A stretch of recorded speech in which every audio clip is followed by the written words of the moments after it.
अरे अभी कहीं जाने की जरूरत नहीं है, चुपचाप जाके रसोई में रात के खाने की तैयारी करो। और ये घूंघट क्यों हटा लिया है तुमने? क्या पता नहीं कि इस गांव में औरतें बिना घूंघट के नहीं रहती? रात में अंजलि छत पर जाकर अपनी मम्मी से बात कर रही होती है। तभी गांव की 3-4 औरतें उसे देख लेती है और दरवाजे पर आकर उसकी सास से शिकायत करने लगती है। और क्या हुआ? अरे छत पे तो देखो, आपकी बहू मटक मटक के किसी से फोन पर बात कर रही है। दिन भर फोन पे लगी रहती है। अरे कल तो मंदिर के पास वो क्या कहते हैं, सेल्फी ले रही थी। शहर की बहू रखना अच्छा शान की बात है, पर देखना इसके लक्षण से ये तो तुम्हारे परिवार को बदनाम ना कर दे। ये पहली बार नहीं था जब सास से गांव के लोगों ने अंजलि की बुराई या शिकायत नहीं की हो। अब तो ये रोज की बात थी। अंजलि ये सब सुन लेती है। जब वो नीचे जाती है तो मुकेश भी वहां आ जाता है। सास कहती है, बेटा लोग घर आकर शिकायत करने लगे हैं बहू के कामों की, देख लो। पति हो, संयम से रखो इसे। माँ जी, मैं तो अपनी माँ से बात कर रही थी, क्योंकि यहाँ कोई बात करने लायक ही नहीं है। और अब मैं माँ के पास ही रहूंगी।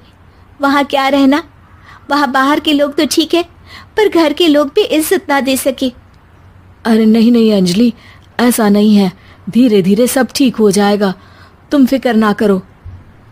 अरे बस कुछ बोलना ही नहीं है, सर पे चढ़ा रखा है बहू को। सास मुकेश की नरम बात सुन के वहां से मुंह चढ़ाकर चली जाती है। मैं तो कहती हूँ हम दोनों शहर चले जाते हैं। मैं पढ़ी लिखी हूँ, मुझे वहाँ नौकरी भी मिल जाएगी और थोड़े दिनों में आप भी वहाँ कुछ काम ढूंढ लेना। अरे नहीं नहीं अंजलि, हम यहाँ ना गांव का खेत, माँ पिताजी को छोड़कर शहर नहीं जा सकते। माँ पिताजी को कैसा लगेगा और गांव वाले क्या सोचेंगे? ये कहकर मुकेश सोने चला जाता है और अंजलि की गांव वालों द्वारा बुराई का सिलसिला बहुत दिनों तक चलता ही रहता है। लेकिन अंजलि गुस्सा ना दिखाते हुए समझदारी से काम लेती है। बारिश का मौसम चालू हो जाता है। जोरदार बारिश से पूरे गांव में हाहाकार मच जाता है। दुर्गा नदी में बाढ़ आ जाती है और बाढ़ का पानी पूरे गांव की फसल तबाह कर देता है। फसल की ये हालत देखकर गांव वाले निराश हो जाते हैं और बात तो यहाँ तक पहुँच जाती है कि कुछ लोग तो अंजलि को इस सब का दोषी ठहरा देते हैं। अरे पूरी फसल तबाह हो गई, पता नहीं किसकी नजर लग गई है।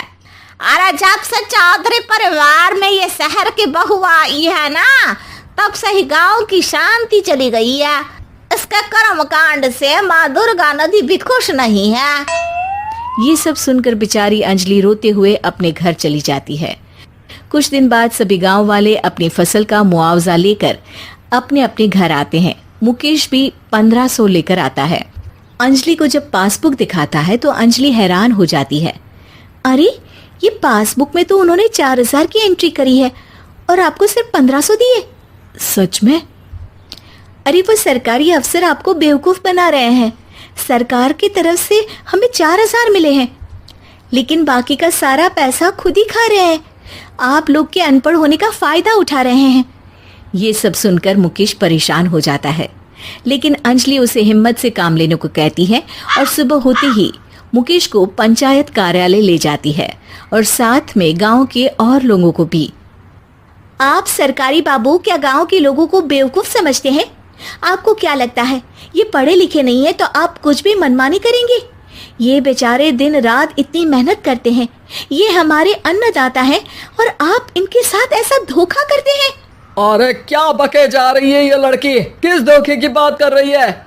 अपने कांड करके नदी माँ को नाराज करके हमारा नुकसान करके इसे चैन नहीं मिला क्या? सरपंच जी, इन सरकारी बाबू ने मुझे बेवकूफ बनाया है और मेरे हिस्से के पैसे खुद चट कर गए। बस ये सुनते ही सरपंच वहां से दुम दबाकर भाग जाता है।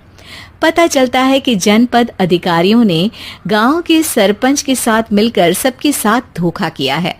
सब लोगों का विरोध शुरू हो जाता है और आखिर में अधिकारी सब गांव वालों के हिस्सों के बचे हुए पैसे उन्हें लौटा देते हैं और कई दिन तक सरपंच गांव में लौटता ही नहीं। अंजलि, तुम नहीं होती तो हम गांव वालों को तो पता ही नहीं चलता कि ये हमें हर बार बेवकूफ बनाते हैं। हाँ हाँ अंजलि बेटी, हमें माफ कर दो। हम सब तुम्हें बुरा भला कहते रहे, लेकिन तुमने ही आज हमें बेवकूफ बनाने से बचाया है। हमें तुम पर गर्व है बेटी। अब समझ आया कि सरपंच तुमसे नहीं, तुम्हारे पढ़े लिखे होने से नफरत करता था। क्यों ना इस बार हम अंजलि को ही सरपंच पद के लिए चुन ले। क्या कहते हो गांव वालों, पढ़ी लिखी सरपंच। बस पूरा गांव अंजलि के लिए ताली बजाता है और अंजलि की सास उसे खुशी से गले लगा लेती है।